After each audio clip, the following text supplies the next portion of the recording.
student, how are you? Today we will continue the same third chapter of class 8, that is synthetic fiber and plastic. और पिछले chapter में हम लोगों ने polyester तक पढ़ा था। पॉलीस्टर में जो रिंकललेस कपड़े बनाए जाते हैं जो मुड़ते नहीं है, उसके बारे में हम लोगों ने पढ़ा था। अब आगे हम लोग पढ़ेंगे, सो लेट अस स्टार्ट।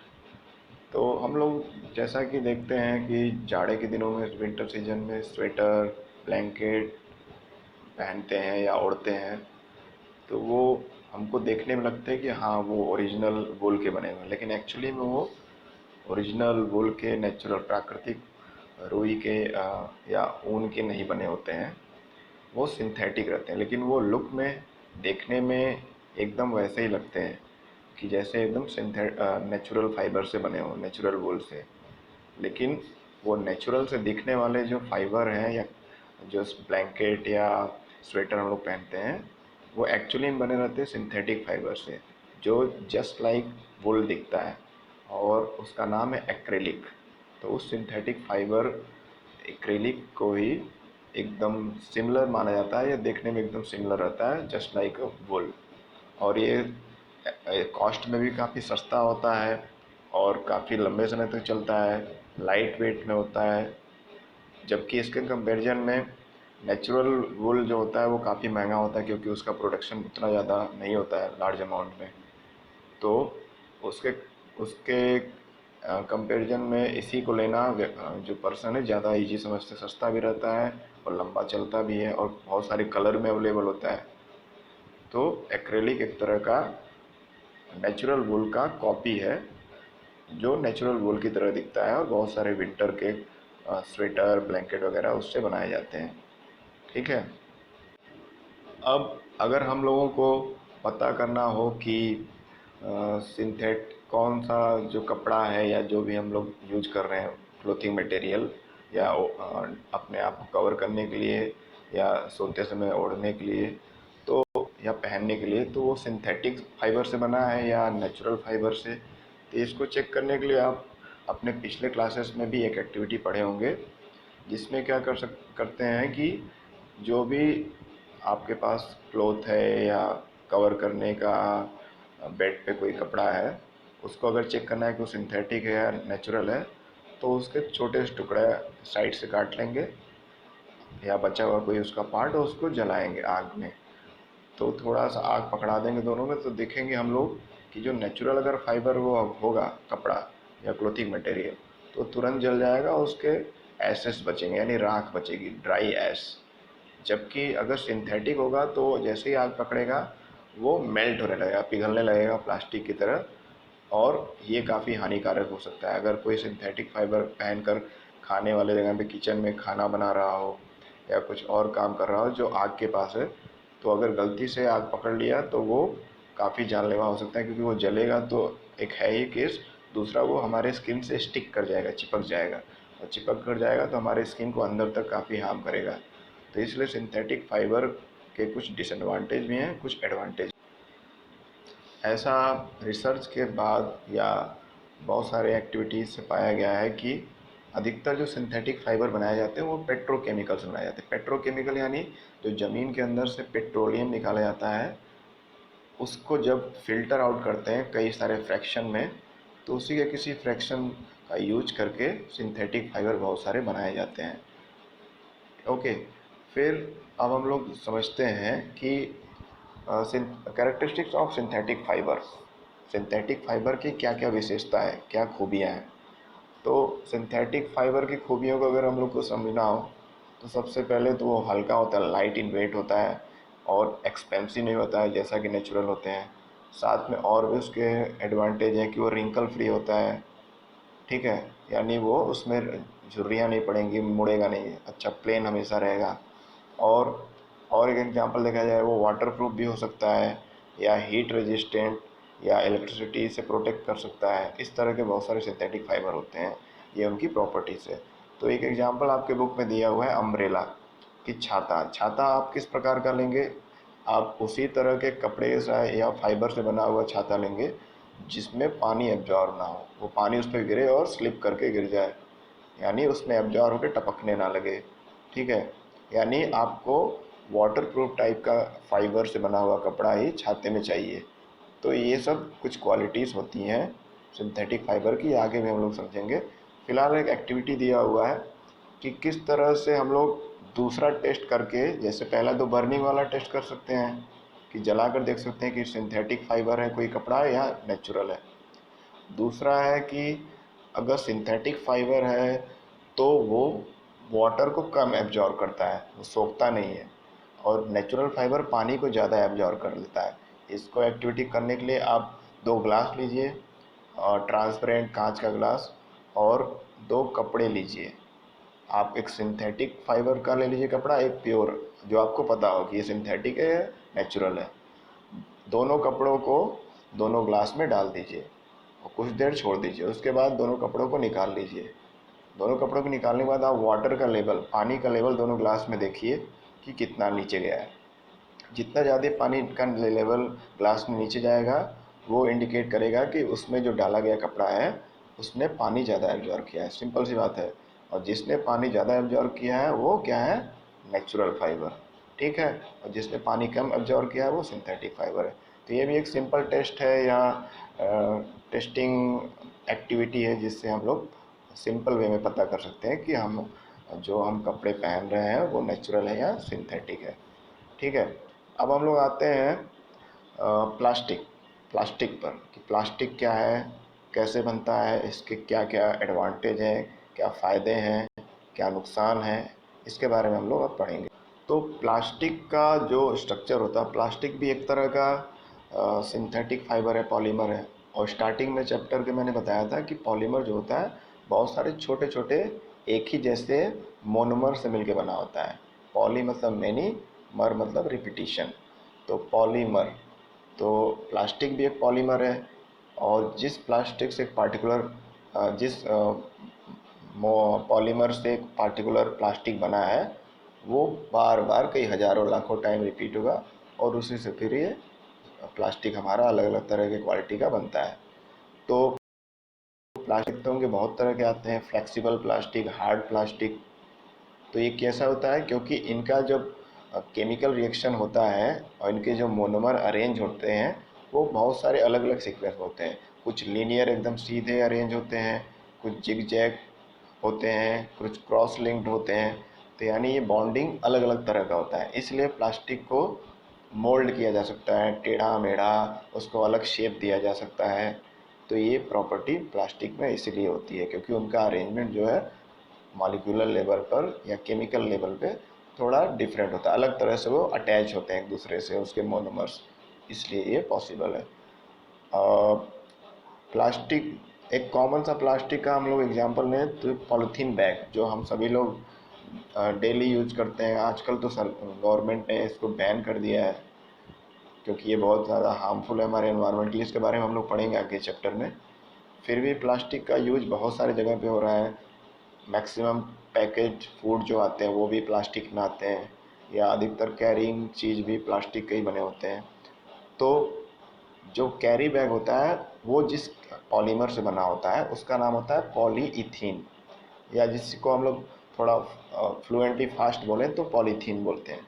तो पॉलीइथीन, पॉलीथीन नाम के पॉलीमर से पॉलीथीन बैग्स, जो प्लास्टिक के बैग होते हैं वो बने होते हैं। और ये काफ़ी फ्लेक्सिबल होता है, वो बहुत ज़्यादा कंप्रेस किया जा सकता है, और काफ़ी लाइट होता है, हल्का होता है वेट में, इसलिए ये हल्का होता है और मजबूत होता है। तो हर कोई यही चाहता है कि कोई चीज़ हल्का हो, मजबूत हो, और किसी सामान को कैरी करने में हेल्प करे। तो इसीलिए ज़्यादातर लोग ऐसे ही चीज़ों को प्रेफर करते हैं, इसलिए प्लास्टिक का डिमांड हमारे आसपास में ज़्यादा बढ़ गया है। अब प्लास्टिक जो होते हैं दो तरह के होते हैं, अगर आप ध्यान से ऑब्जर्व करेंगे। एक होता है मोल्डेबल प्लास्टिक, यानी कि उस प्लास्टिक को आ जाए तो मुड़ जाएगा, फ्लेक्सिबल रहेगा, फ्लेक्सिबिलिटी रहेगी उसमें, काफ़ी फ्लेक्सिबल रहेगा। जबकि दूसरा प्लास्टिक रहेगा, अगर उसको मोड़ेंगे, फोल्ड करेंगे तो वो टूट जाएगा, क्योंकि वो मूवेबल या फ्लेक्सिबल उतना ज़्यादा नहीं रहता है। तो ये दो तरह के अलग अलग प्लास्टिक हैं। ऐसे कई वैरायटी प्लास्टिक की हैं, लेकिन मेजर दो कैटेगरी हैं। एक फ्लेक्सिबल, यानी उसको बेंड किया जा सकता है, मोड़ा जा सकता है, और एक नॉन फ्लेक्सिबल यानी जिसको अगर बेंड करेंगे मोड़ेंगे तो टूट जाएगा, क्योंकि उसमें फ्लेक्सिबिलिटी नहीं होती है। ठीक है, इसी के बेसिस पे आगे हम लोग दो और कैटेगरी समझेंगे। प्लास्टिक के दो प्रकार होते हैं, दो टाइप। एक होता है थर्मोप्लास्टिक। थर्मो मीन्स गर्मी, हीट, प्लास्टिक मतलब प्लास्टिक। तो जब गर्मी देने पर, हीट देने पर कोई प्लास्टिक पिघलने लगे या मोल्ड होने लगे, मतलब टेढ़ा मेढ़ा हो जाए, और उसको गर्मी देकर उसका आकार हम लोग चेंज कर दें, उसके शेप एंड साइज को चेंज कर दें, तो उस तरह के प्लास्टिक को थर्मोप्लास्टिक्स बोलते हैं। ठीक है, यानी any kind of plastic which can be moulded into any other shape by applying heat on it, then that type of plastic is known as thermoplastics. Second category है, ऐसा कैटेगरी यानी ऐसे तरह के प्लास्टिक भी आते हैं कि वो ऑलरेडी एक फिक्स शेप में मोल्ड होते हैं, यानी उनको एक आकार पहले से दिया गया रहता है, और उसको अगर गर्म भी करेंगे तो उस पर कोई फ़र्क नहीं पड़ेगा, यानी वो हीट रेजिस्टेंट होते हैं, यानी उन पर हीट का कोई प्रभाव नहीं पड़ेगा, उनका जो आकार है वैसा ही रहेगा, गर्म करने पर पिघलते या पिघलते नहीं हैं। तो उनको हम लोग बोलते हैं थर्मोसेटिंग प्लास्टिक। थर्मोसेटिंग यानी थर्मो मतलब गर्मी, सेटिंग मतलब सेट प्लास्टिक, यानी ऐसे प्लास्टिक जो गर्मी पहले से एक शेप दे दिए गए हैं, उनका सेटिंग या टेक्सचर शेप सेम है, वो कोई चेंज नहीं होगा भले ही हम कितना भी हीट अप्लाई करें। तो ये दो तरह के प्लास्टिक आते हैं। और थर्मोप्लास्टिक एग्जाम कैरी बैग जो हम लोग यूज करते हैं, या हमारा जो बकेट आता है, बाल्टी, मग, कप, प्लास्टिक प्लेट और अदर चीज़ें जो आती हैं, डब्बे, ऑयल वगैरह के जो बॉटल्स आते हैं एक्सेट्रा, ये सारे थर्मोप्लास्टिक होते हैं, यानी क्योंकि इसको जलाएंगे तो पिघलने लगेगा, सिकुड़ जाएगा, श्रिंक कर जाएगा। और थर्मोसेटिंग में आता है आपका बेकेलाइट। बेकेलाइट नाम का एक पॉलीमर होता है या प्लास्टिक होता है, जो थर्मोसेटिंग होता है, यानी वो पहले उसका साइज फिक्स है, उसको गर्म करेंगे तो वो पिघलेगा ही नहीं। जैसे स्विच में जो प्लास्टिक यूज होता है वो बेकेलाइट होता है। उसी तरह मेलामीन, मेलामीन नाम का एक और पॉलीमर होता है जिससे भी थर्मोसेटिंग प्लास्टिक बनता है। मेलामीन बहुत सारे प्लेट्स, क्रॉकरीज वगैरह, यानी घरेलू सामान जो कप प्लेट और ये सब चीज़ें होती हैं, इनको बनाने में यूज किया जाता है। तो ये भी हीट रेजिस्टेंट होते हैं, इसलिए उसमें हम लोग खाना गरम गरम गरम लेकर खाते तब भी वो पिघलता नहीं है या टेढ़ा मेढ़ा नहीं होता है, क्योंकि वो थर्मोसेटिंग है, हीट को झेल जाएगा, लेकिन उस अपने शेप एंड साइज में चेंज नहीं होने देगा, क्योंकि वो मेलामीन नाम के थर्मोसेटिंग प्लास्टिक से बना हुआ है। तो यानी हर कैटेगरी, थर्मो प्लास्टिक हो या थर्मोसेटिंग प्लास्टिक हो, ये दोनों ही कैटेगरी के बहुत सारे अलग अलग पॉलीमर होते हैं। ठीक है, ये दोनों एक दूसरे से जस्ट अपोजिट हैं। अब जैसे कि एक और एग्जांपल लिया जाए, पीवीसी, पॉलीविनाइल क्लोराइड। पीवीसी यानी पॉलीविनाइल क्लोराइड नाम का एक प्लास्टिक होता है, जिससे बहुत सारे खिलौने और चीज़ें बनाई जाती हैं। साथ में इलेक्ट्रिसिटी सप्लाई के लिए जो घरों में वायरिंग होता है, उसमें जो पाइप यूज किया जाता है वो भी पीवीसी नाम के पॉलीमर से बना होता है, और ये भी एक तरह का क्या है, थर्मोप्लास्टिक है, यानी ये इसको आग लगाएंगे तो वो पिघल जाएगा। ठीक है, तो यहाँ तक आप लोगों को क्लियर हो गया होगा। और जितने भी हम लोग प्लास्टिक अभी पढ़ रहे हैं, ये सारे हीट रेजिस्टेंट और इलेक्ट्रिसिटी रेजिस्टेंट होते हैं, यानी तो प्लास्टिक इंसुलेटर होते हैं, इनसे ना इलेक्ट्रिसिटी पास आउट होता है ना ही करंट। तो ये इनका एडवांटेज है, और साथ में ये हल्के होते हैं, लाइट वेट होते हैं, और मजबूती काफ़ी होती है इनके में। तो ये सब चीज़ें हैं। अब देखते हैं प्लास्टिक के क्या क्या एडवांटेज है, क्या फ़ायदे हैं। आखिर प्लास्टिक इतना ज़्यादा, आप लोग देखते हो, हम सभी देखते हैं कि हर जगह प्लास्टिक के बर्तन या फिर पैकेजिंग मटेरियल, हर मैक्सिमम चीज़ें प्लास्टिक से ही बनी होती है मार्केट में। तो आखिर इसकी क्या विशेषता है, तो अभी हम लोग डिस्कस कर चुके हैं, उसी को हम लोग रिपीट करेंगे इस पॉइंट में। Plastic as material of choice, यानी हर किसी का पसंद क्यों है प्लास्टिक, क्योंकि प्लास्टिक देखेंगे आप, अचार, मिठाई या मिल्क, अदर चीज़ें जो पैकेट में आती हैं या बॉक्स में आती हैं प्लास्टिक के, सभी इसी में आती हैं। क्यों? क्योंकि ये हल्का होता है, लाइट वेट होता है, साथ में ये सस्ता है। कंपनियां जो भी इसको पैकेजिंग के रूप में यूज करती हैं, उनको ज़्यादा खर्च नहीं करना पड़ता है। अगर उसकी जगह वो मेटल का डब्बा यूज करें तो उनको ज़्यादा खर्चा करना पड़ेगा, तो उनका बजट या इकॉनमी गड़बड़ हो जाएगा। तो वो अपना प्रॉफिट देख करके प्लास्टिक को ही प्रेफर करती हैं, उसी में अपना मटेरियल पैक करके सेल करती हैं। तो अच्छा स्ट्रेंथ होता है, ये इसका प्रॉपर्टी है प्लास्टिक का। और हल्का वेट और इजी टू हैंडल, हैंडल करने में इजी है, बहुत ज़्यादा इसमें एफर्ट नहीं लगाना है। तो ये सब चीज़ें प्लास्टिक को थोड़ा अलग बनाती हैं और हर किसी को अट्रैक्ट करती हैं कि हाँ प्लास्टिक की चीज़ों को यूज़ किया जाए। ठीक है। तो आप कार के पार्ट्स देख लीजिए या किसी भी व्हीकल के पार्ट्स, एरोप्लेन, उसमें अधिकतर अंदरूनी चीज़ें प्लास्टिक से बनी होती हैं। अलग अलग टाइप के प्लास्टिक के, थर्मोसेटिंग के कुछ बने होते हैं तो कुछ थर्मोप्लास्टिक के। तो यानी प्लास्टिक का ओवरऑल बहुत ज़्यादा यूज है हमारे डेली लाइफ में, या बड़े बड़े कॉमर्शियल पर्पज पे भी प्लास्टिक का बॉडी यूज किया जाता है। अब है plastic is non reactive. Plastic जो होता है नॉन रिएक्टिव होता है, ये इसकी खासियत एक और है। यानी प्लास्टिक में कुछ रखेंगे तो वो चीज़ प्लास्टिक से रिएक्शन नहीं करेगा, क्योंकि प्लास्टिक इंसुलेटर है, तो जल्दी वो किसी चीज़ से रिएक्ट नहीं करता है। अब उसकी जगह अगर प्लास्टिक की जगह हम लोग कोई मेटल का, आयरन का या कोई और मेटल का कुछ कंटेनर लें या ग्लास लें, तो उसमें अगर पानी या कुछ भी रखते हैं तो उसमें फिर रस्टिंग लगता है, जंग लगने लगता है।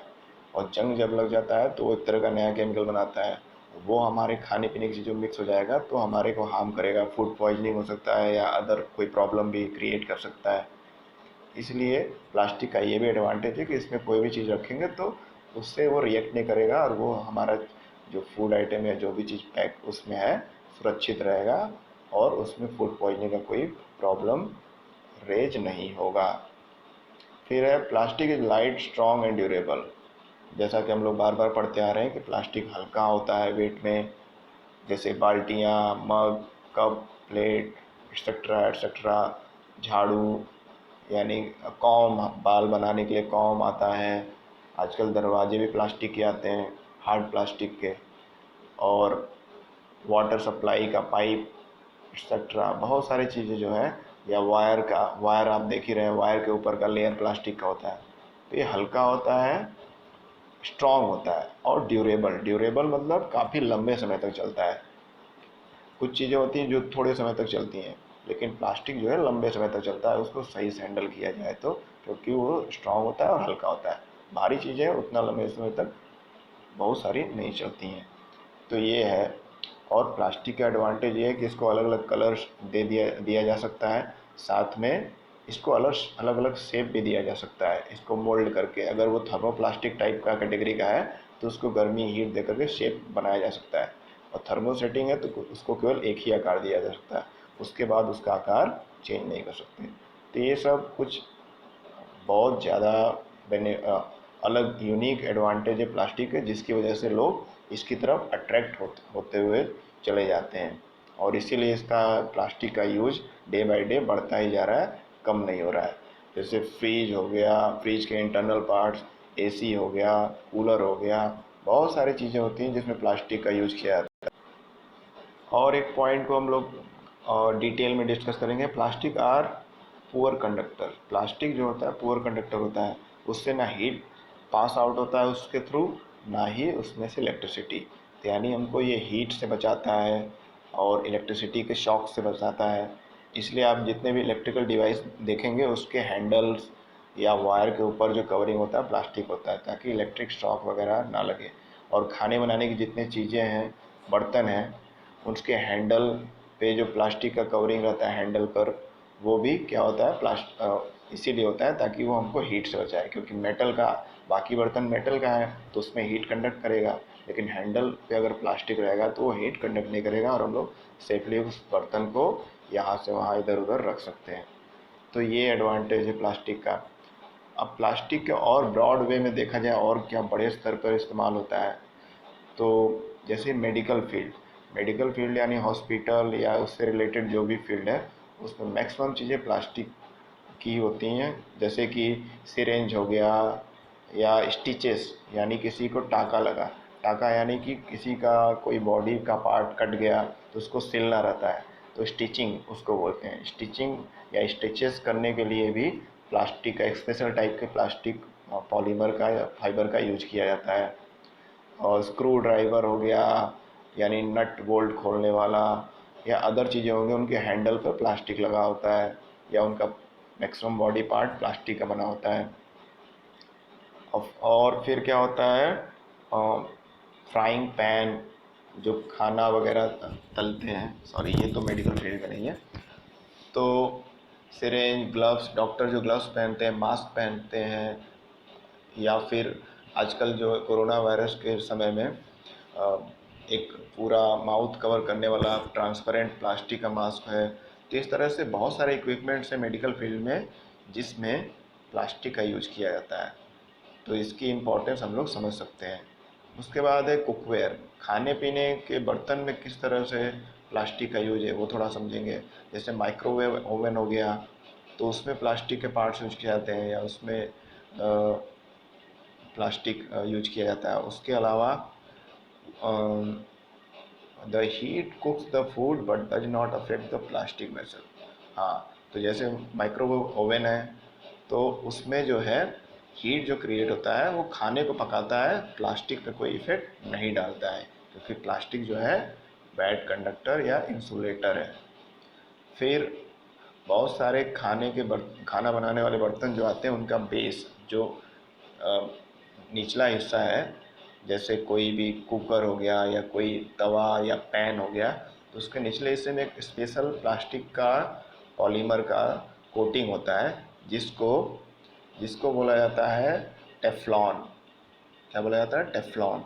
वो टेफ्लॉन क्या करता है कि इसको बोला जाता है नॉन स्टिक कुकवेयर।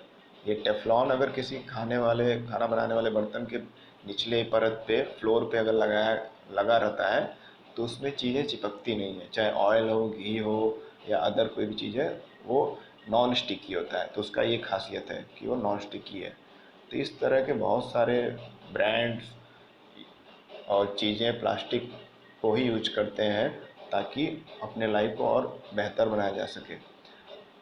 और इसके अलावा और हम लोग देखेंगे कि फायर प्रूफ प्लास्टिक हम लोग पहले ही पढ़े थे कि मेलामीन नाम का प्लास्टिक होता है, जैसे क्रॉकरी, बहुत सारे कप प्लेट बनते हैं जिसमें खाना खाते हैं। उसी प्लास्टिक जो फायर ब्रिगेड वाले होते हैं या फायरमैन होते हैं, वो भी उनके उनके जो कॉस्ट्यूम होता है, उनके कॉस्ट्यूम के बाहरी लेयर पर भी पतला एक लेयर मेलामीन नाम के और प्लास्टिक का लगा रहता है, जिससे आग उनके कपड़े को नहीं पकड़ती है। तो ये प्लास्टिक का आप देख रहे होंगे कि लगभग लाइफ के हर एक रीजन में, हर एक एरिया में इसका यूज है, और बहुत ही ज़्यादा इम्पोर्टेंस इसका है। तो अभी तक तो हम लोगों ने प्लास्टिक का बहुत सारा अच्छा रूप देखा, यानी प्लास्टिक बहुत ज़्यादा इम्पोर्टेंट है, हर जगह यूज हो रहा है। अब अगला टॉपिक है plastic and the environment. Plastic और हमारा वायुमंडल, हमारा वातावरण, उससे क्या संबंध है, क्या रिलेशन है। तो प्लास्टिक के अब हम लोग कुछ नेगेटिव पॉइंट्स भी देखेंगे। इतने पॉजिटिव पॉइंट्स देख ही लिए कि बहुत सारा है, ये फ़ायदे वो फ़ायदे हैं। तो प्लास्टिक किस तरह से हार्मफुल है इसके बारे में हम लोग पढ़ते हैं। सबसे पहले उसके पहले हम लोग को जानना ज़रूरी है कि what is biodegradable thing and what is non biodegradable thing. Biodegradable things are those things which can easily be decomposed by microbes in some span of time, and non-biodegradable things are those kind of things which can never be degraded by any kind of microbes. तो biodegradable चीज़ें ऐसी होती हैं जो सड़ सकती हैं, यानी वो नेचुरल चीज़ें होनी चाहिए। तो वो उस पर बैक्टीरिया, वायरस, फंगी एक्सेट्रा आप पिछले चैप्टर में पढ़े होंगे, वो वो सब माइक्रोब इनको सड़ाती हैं, अगर वो कोई प्राकृतिक चीज़ है तो।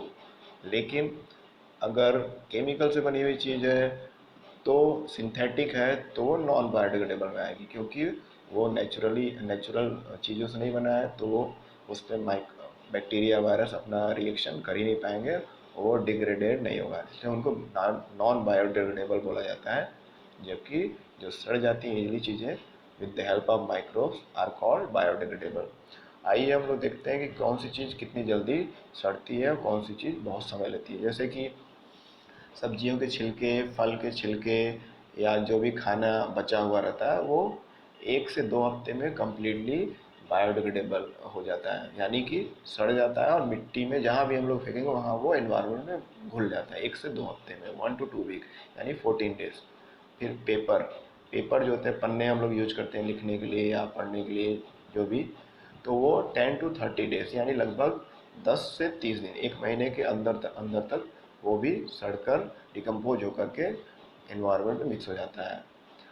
और कॉटन क्लॉथ, कॉटन कपड़े 2 से 5 महीने में सड़ते हैं, यानी काफ़ी समय ले रहा है। लकड़ी, वुड, वुड जो है 10 से 15 साल में सड़ सकता है, धीरे धीरे डिकम्पोज होगा अगर कोई मजबूत लकड़ी है तो, काफ़ी समय। वुलन, कॉटन क्लॉथ तो 2 से 5 महीने, लेकिन वुलन क्लॉथ जो ऊनी कपड़े हैं, ऊन से बने हुए हैं, वो 1 साल में, कम से कम 1 साल लगेगा उसको डिग्रेड होने में, डिकम्पोज होने में। फिर आता है मेटल, जो हम लोग मेटालिक चीज़, एल्युमिनियम, आयरन, कॉपर, ये सब चीज़ें यूज करते हैं, वो 100 से 500 साल में डिग्रेड तो होता नहीं है, नॉन बायोडिग्रेडेबल है। शायद वो थोड़ा ख़त्म हो सकता है, थोड़ा उसका मात्रा, अमाउंट कम हो जाएगा 100 से 500 सालों में, लेकिन वो डिग्रेड नहीं होगा क्योंकि वो नेचुरल चीज़ नहीं है, उसमें कुछ ऐसे कंपोनेंट नहीं है जिसको बैक्टीरिया उस पर रिएक्शन करके उसको सड़ा पाए। तो जितने मेटल है वो जैसे तैसे रहेंगे, या उनका थोड़ा सा मात्रा रस्टिंग की वजह से या और कोई रिएक्शन की वजह से हल्का कम हो सकता है, लेकिन वो बायोडिग्रेडेबल नहीं है। फिर आता है प्लास्टिक। प्लास्टिक का तो अंदाज़ा लगाना ही मुश्किल है। इसको बोला जाता है कि अनलिमिटेड या सेवरल, कई सौ सालों तक या 1000 सालों तक भी ये बिना डिग्रेड हुए रह सकता है। तो प्लास्टिक देखा जाए तो सभी मटेरियल में सबसे ज़्यादा मतलब लंबे समय तक ये रहता है और डिग्रेड भी नहीं होता है।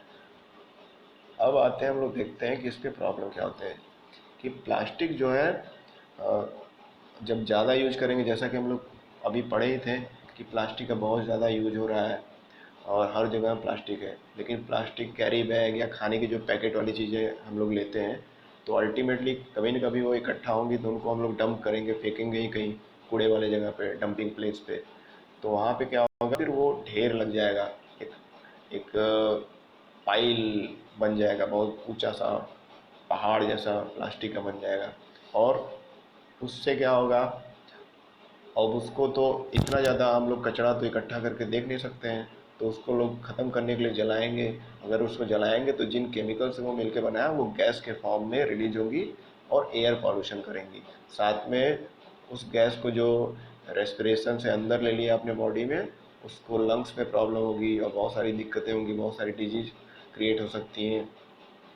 उसके अलावा जो हम लोग प्लास्टिक फेंक देते हैं, उसके अंदर कुछ सब्जी, तरकारी या कुछ और चीज़ के बायोडिग्रेडेबल चीज़ों के छिलके या कुछ पड़े रहते हैं, तो एनिमल उसको, उसके लालच में आते हैं, वो खा लेते हैं।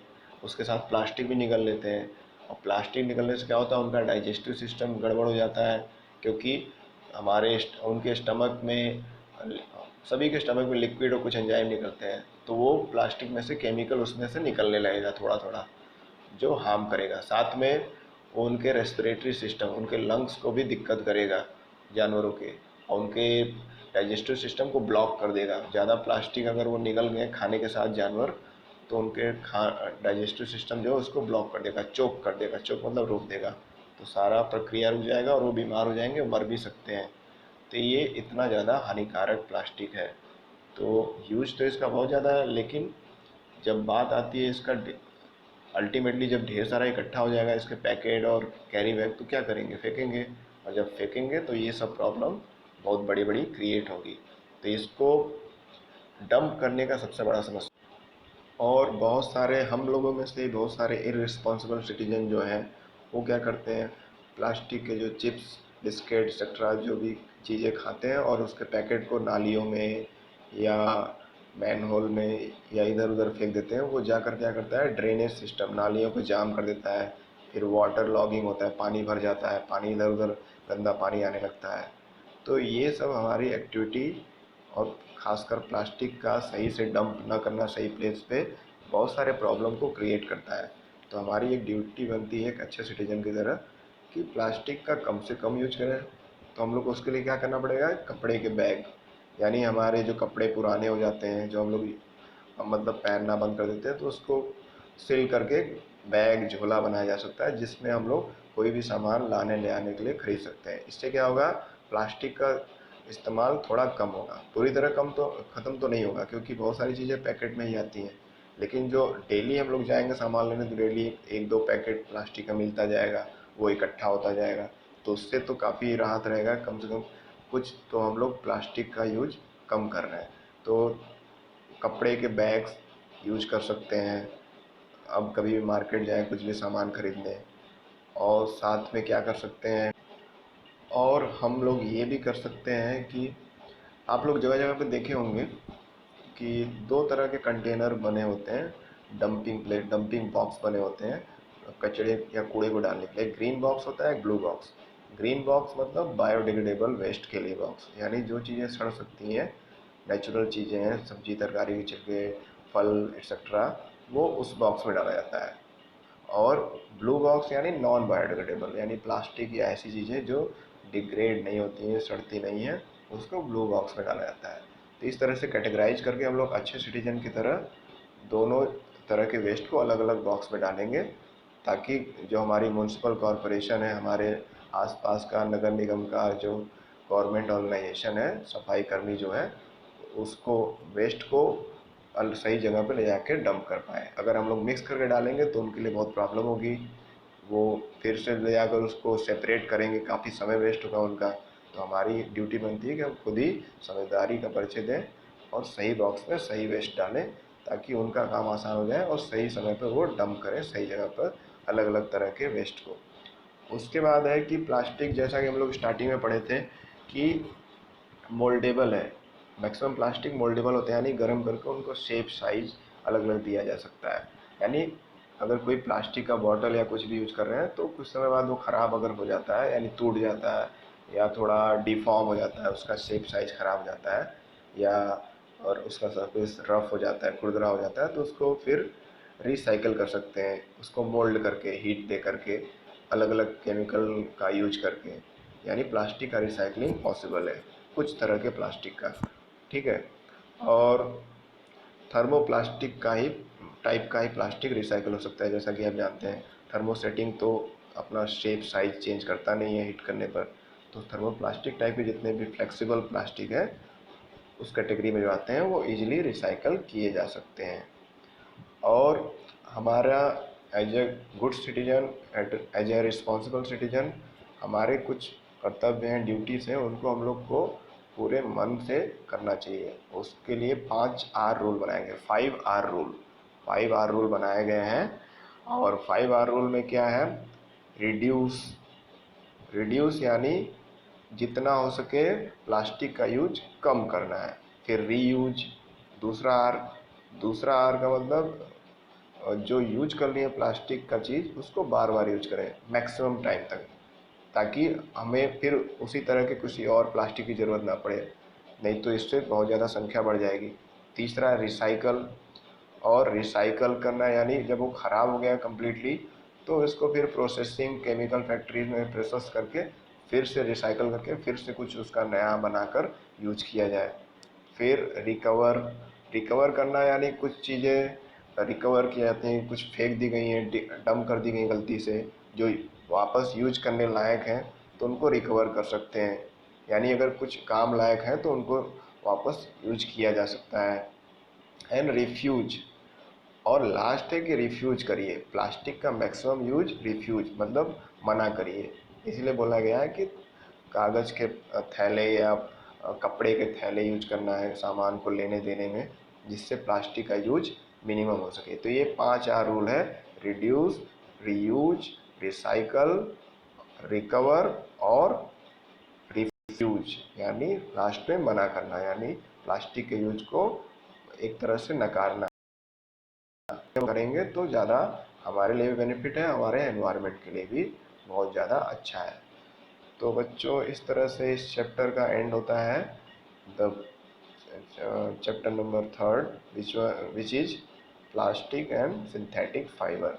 अगर आपको इस वीडियो में कुछ टॉपिक नहीं समझ में आया हो तो आप मुझसे पूछ सकते हैं व्हाट्सएप ग्रुप में, और अपने क्वेरीज शेयर कर सकते हैं। तो आप लोग क्लियरली इस वीडियो को देखिए, समझिए, और कुछ भी प्रॉब्लम हो तो ज़रूर पूछें। Thank you. Have a nice day.